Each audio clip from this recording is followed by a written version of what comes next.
2024 లేదా 25లో డిగ్రీ లేదా బీటెక్ చదివారా? సాఫ్ట్వేర్ జాబ్ కోసం ఎదురు చూస్తున్నారా? అయితే కోడ్ జ్ఞాన్ 100 డేస్ కోర్సులో చేరండి, జాబ్ సాధించండి. Welcome to Suman TV. నేను మీ సుమన్ టీవీ. నేపాల్ దేశం ప్రస్తుతం అక్కడ పరిపాలన కూడా అట్టుడికిపోతుంది. అక్కడ ఏం జరుగుతుంది అనేటువంటి భయాందోళన కూడా కలుగుతూ ఉంది. ఎప్పుడైతే సోషల్ మీడియాలో కొన్ని వాటిని బ్యాన్ చేయడం జరిగిందో అక్కడి నుంచి రకరకాలుగా మనం హింసాత్మక చర్యలు చూస్తూ ఉన్నాం అనమాట. అది ఎక్కడి వరకు వెళ్ళేటువంటి అవకాశం ఉంది, అది కరెక్టా కాదా అనేటువంటి విషయాన్ని ఈరోజు మనతో పాటు హైకోర్టు అడ్వకేట్ అలాగే రవీంద్రనాథ్ గారు ఉన్నారు. వారి మాట్లాడి తెలుసుకుందాం. Hello sir. హాయ్ అండి నాగరాజు గారు. ప్రస్తుతం కనుక మనం చూసుకుంటే హింసాత్మక చర్యలు ఎక్కువగా కనిపిస్తున్నాయి మనకి. అట్ ద సేమ్ టైం కొంత గందరగోళమైనటువంటి వాతావరణం. కొంతమంది ఏమో కరెక్ట్ని సమర్థిస్తున్నారు, కొంతమంది ఏమో కరెక్ట్ కాదు అనేటువంటి విషయాన్ని సమర్థిస్తున్నారు, కొంతమంది ఏమో ఇండియాలో కూడా ఆ విధంగానే ఉంటే బాగుంటుంది అనుకున్నటువంటి వాళ్ళు కూడా ఉన్నారు. మీరేం చెప్తారు? అసలు ఏం జరిగింది? ముఖ్యంగా నేపాల్లో జరిగిన సంఘటన ఏదైతే ఉందో దీనికి సంబంధించి మొదటగా అబ్రహాం లింకన్ గారు చెప్పినటువంటి కొన్ని వర్డ్స్ మనం గుర్తు చేసుకోవాల్సిన పరిస్థితి ప్రతి ఒక్కరికి ఉంటుంది. చరిత్ర మర్చిపోయారు కాబట్టి ఒకసారి మళ్ళీ మనం మాట్లాడుకోవాల్సిన పరిస్థితి కూడా ఉంది. ప్రజల చేత, ప్రజల కొరకు, ప్రజలకై పరిపాలించే ప్రభుత్వమే ప్రజాస్వామ్యం అని చెప్తారు. డెమోక్రటిక్ కంట్రీస్ అన్ని కూడా కేవలం ప్రజల యొక్క అభిష్టాలను ఉద్దేశించి, ప్రజల యొక్క ఇష్టాల్ని గౌరవిస్తూ ప్రజల కోసం పాలిస్తున్న ప్రభుత్వాన్ని ప్రజాస్వామ్యం అంటారని లింకన్ గారు ఎప్పుడో మనకు 100-200 ఇయర్స్ బ్యాక్ మనం చెప్పడం జరిగింది. ఎప్పుడైతే ప్రజల యొక్క మనోభావాలు, విశ్వాసాలు కాస్త తప్పించే విధంగా ప్రభుత్వాలు, పాలకులు ఏదైతే నిర్ణయాలు తీసుకుంటారో తప్పనిసరిగా విప్లవం అన్నది వస్తుంది. ఎక్కడైతే సప్రెషన్ ఉంటుందో అక్కడ రెవల్యూషన్ స్టార్ట్ అవుతుందని ఒక వారు కూడా మనం మాట్లాడుకుంటాం. ఈరోజు అక్కడ జరిగింది, నేపాల్లో అదే జరిగింది. అక్కడ యువత పెట్టిరకపోవడానికి గల కారణం ఏంటంటే, భారతదేశానికి నేపాల్ యొక్క బార్డర్ని చూసినట్లయితే భారతదేశానికి కాస్త నార్త్ ఈస్ట్ వైపు హిమాలయ కొండల పైన ఉంటుంది. ఇంకా చెప్పాలంటే భారతదేశంలో ఉన్నటువంటి 5 రాష్ట్రాలతోటి సరిహద్దు దేశం కలిగినటువంటి దేశం కూడా నేపాల్.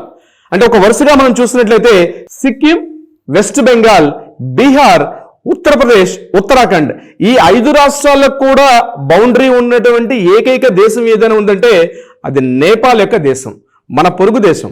దాని పక్కన ఇటువైపు చూస్తే భూటాన్ ఉంటుంది, మరోవైపు నేపాల్ ఉంటుంది. చాలా ప్రశాంతమైనటువంటి దేశం. అప్పటివరకు అక్కడ రాజులు పరిపాలించారు. చిట్ట చివరి రాజు కూడా జ్ఞానేంద్ర.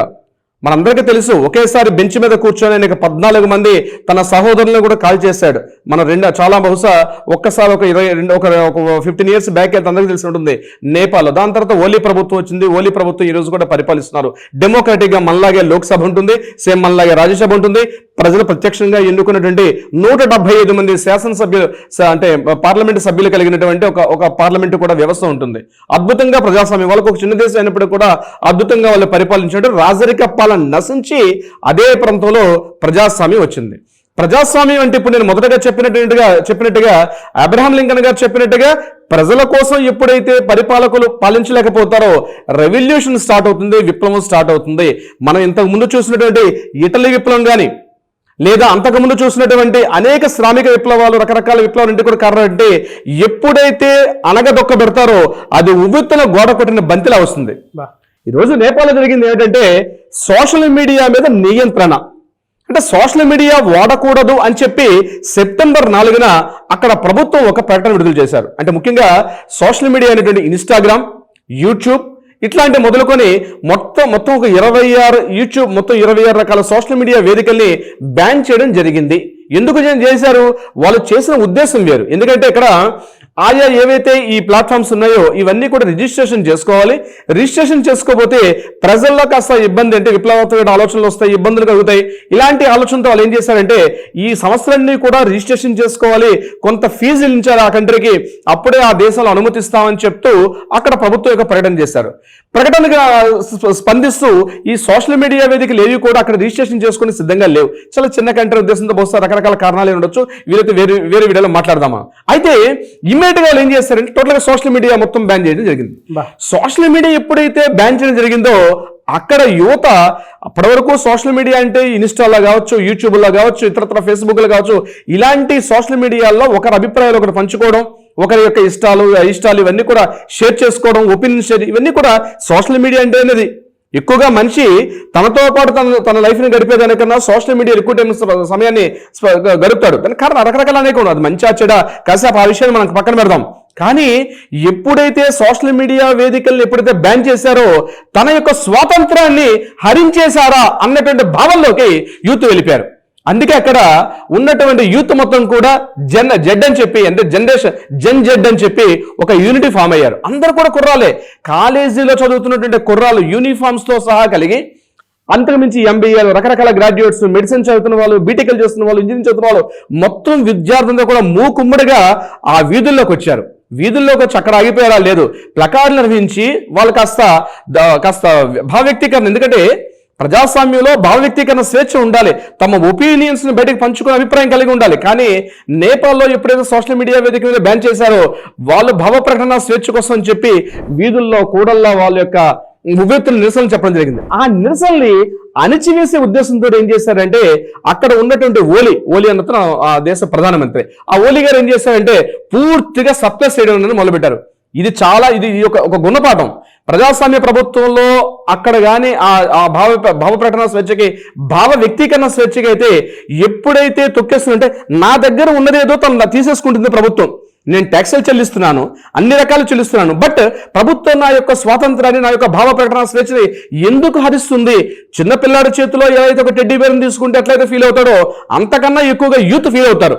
అంటే ప్రభుత్వం, నేను ఓటు వేసి గెలిపించినటువంటి ప్రభుత్వం, నేను వేసి గెలిపించిన ఈ నాయకుడు నా యొక్క స్వాతంత్రాన్ని హరించే హక్కు వీడికి ఎవరిచ్చాడని చెప్పి యువత ఒక్కసారి పేటరేగిపోయి పార్లమెంటు భవనం పైన, త్రిభువన్ అన్నటువంటి ఎయిర్పోర్ట్ పైన ఒక్కసారి మూకుమ్మడిగా దాడులు చేయడం మొదలు పెట్టారు. అంతకుముందు మనం శ్రీలంకలో సిరిమా బండారనాయక చేసినటువంటి ఆ టైంలో దాడులు మనం చూసాం. అటువంటి దాడులుగా నేపాల్లో సెప్టెంబర్ 4వ తారీఖు నాడు ఎప్పుడైతే చేశారో ఒకేసారి, అంటే నేపాల్ దేశంలో మనకి ఎట్లయితే రాష్ట్రాలు ఉంటాయి, అక్కడ కూడా రాష్ట్రాలు ఉన్నాయి, మొత్తం 7 రాష్ట్రాలు ఉంటాయి. 7 రాష్ట్రాల్లో 4 రాష్ట్రాలకు పైబడినటువంటి రాష్ట్రాన్ని కూడా ఒకేసారి పార్లమెంటు విధుల్లోకి రావడం, అక్కడ ఉన్నటువంటి ప్రజా నియంత్రణ వ్యవస్థని, ప్రజా వ్యవస్థని ఎక్కడెక్కడ కట్టుదిట్టం చేయడంతో ఇమ్మీడియట్ గా ఇక వాళ్ళ చేతులు దాటి, పోలీసుల యొక్క చర్య దాటిపోయి ఇమ్మీడియట్ గా సైనిక చర్యకు దాల్పడడం జరిగింది. సైనిక చర్యకి నిన్న రీసెంట్ గా మన మండే నాడు సైనిక దాడులుగా ప్రభుత్వం ఎప్పుడే దిగిందో ఒకేసారి రబ్బర్ బుల్లెట్లు, అదేవిధంగా బాష్పాయ గోళాలు ఇవన్నీ ప్రయోగిస్తే 19 మంది అభాగ్యులు, నాగరాజు గారు అభాగ్యులు, అన్యం పుణ్యం తిరిగేటువంటి పిల్లలు సుమారుగా 19 ఏళ్ళు, 20 ఏళ్ళు, 18 ఏళ్ళు, 16 ఏళ్ళు, 23 ఏళ్ళ వయసులు. మన వీడియోస్ చూస్తుంటే అసలు ఎప్పుడో మనం ఇటలీలో విప్లవాలన్నీ మనం చదువుకున్నాం కానీ ప్రత్యక్షంగా మనం చూడలేదు. ఎప్పుడో 1500, 1600 శతాబ్దాలు జరిగినటువంటి విప్లవాలు. కానీ నిన్న నేపాల్లో జరిగిన అరాచకత్వానికి ఏదైతే పరాకాష్ఠగా మిగిలింది, వాళ్ళు అట్లా వస్తుంటే వీళ్ళు ఇక్కడ బుల్లెట్లు కాలుస్తున్నారంటే బహుశా ఒక 2000 ఆ టైంలో మన రాష్ట్రంలో, మన తెలంగాణ, మన హైదరాబాద్ మనం చూసాం బషీరాబాద్ దాడులు. అంటే బహుశా ఒక 2 దశాబ్దాల క్రితం మనం చూసాం. వస్తున్న వాళ్ళకి గుర్రాల మీద వస్తున్న పోలీసు యంత్రాంగం టక్క కాల్చుకుంటూ పోయారు, కుప్ప కూలిపోయారు, ఎక్కడ వాడు అక్కడ టక్క రాలిపోయి పిట్టల్లో రాలిపోయారు జనాలు. 19 మంది ఆ దాడిలో ప్రాణాలు కోల్పోయారంటే చిన్నది కాదండి. అంటే అది ఎంత తీవ్ర స్థాయికి వెళ్ళిందో మనం అర్థం చేసుకోవచ్చు. ఇప్పుడు ప్రభుత్వం దిద్దుపరచలేక ప్రయత్నించి అదే పొరపాటు చేశాను కదా అని చెప్పి నిన్న సెప్టెంబర్ 8న ఇమీడియట్ గా మళ్ళీ ఏదైతే సోషల్ మీడియా వేదికలు ఏదైతే బ్యాన్ చేశారో ఆ బ్యాన్ ని మళ్ళా అక్కడ రివోక్ చేసి మళ్ళా దాన్ని క్లియర్ చేశారు. ఇదే చర్యలు కాస్త ముందుగా తీసుకుంటే ఇంత దారుణమైనటువంటి ఈ 19 ప్రాణాలు పోయేటివి కాదు. అంతేకాకుండా ఇంత అక్కడ దారుణమైన చర్యలు మంత్రుల మీద, కొన్ని వాళ్ళ హౌసుల మీద కొంతమంది చనిపోయారు కూడా, అటాక్స్, అంటే వాళ్ళు చేసినటువంటి ఫైర్ యాక్సిడెంట్స్ వాటి చేసినటువంటి. ఇంత ప్రమాదం జరగకుండా ముందే ఊహించుంటే ఈ ప్రమాదం జరిగి ఉండేది కాదు. ఇది నిజంగా ఒక గుణపాఠం. నాట్ ఓన్లీ నేపాల్కి ఒకటే కాదు, ఈరోజు ప్రజాస్వామ్య ప్రభుత్వంలో ప్రతి ఒక్కరి యొక్క భావ ప్రకటన స్వేచ్ఛ ఏదైతే ఉందో మేము వాటిని తొలగిస్తాం, మేము వాటిని హరించేస్తాం అని చెప్పి ఎవరైనా ప్రభుత్వాలు వారి యొక్క కబంధ హస్తాల్లో యూత్ని పట్టుకుందామన్నా, ఇట్లాంటి వాళ్ళ భావ ప్రకటన స్వేచ్ఛను కప్పిద్దామన్నా భారీ మూల్యం చెల్లించుకోవాల్సిన పరిస్థితి వస్తుంది. పక్కనే మనకి నేపాల్లో జరిగిన సంఘటనే అదొక దృష్టాంతంగా చెప్పుకోవచ్చు. నాగరాజ్ గారు, anyway sir, thank you so much. అలాగే రవీంద్రనాథ్ గారు, thank you so much. Nagaraj గారు, సుమన్ టీవీలో మీ పర్సనల్ అండ్ బిజినెస్ ప్రమోషన్స్ కోసం కింది నెంబర్కి కాంటాక్ట్ చేయండి.